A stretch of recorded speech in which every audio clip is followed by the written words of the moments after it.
تو 15 شعبان رات کی عبادت اور دن کا روزہ یہ مستحب ہے، رکھنا چاہیے، نہ سنت مؤکدہ ہے، نہ واجب ہے، نہ فرض ہے۔ اگر کوئی شخص اس دن کا روزہ نہ رکھے اور 15 شعبان کی شب کا قیام نہ کرے، کوئی اس پر ملامت نہیں، کوئی اس پر نکیر نہیں، کوئی اس پر اعتراض نہیں۔ اگر کوئی رکھتا ہے تو بہت اچھا کرتا ہے، لیکن اس رات کو قیام اجتماعی کرنا، نوافل کی جماعت کرانا، باقاعدہ تداعی کر کے لوگوں کو دعوت دینا، یہ مناسب نہیں۔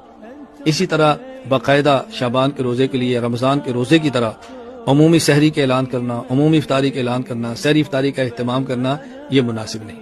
یہ عبادت ہے، اجتماعی نہیں، انفرادی ہے، فرض واجب سنت مؤکدہ نہیں، بلکہ زیادہ سے زیادہ مستحب کے درجے میں ہے۔ اگر کوئی ہے تو بہت اچھی بات ہے۔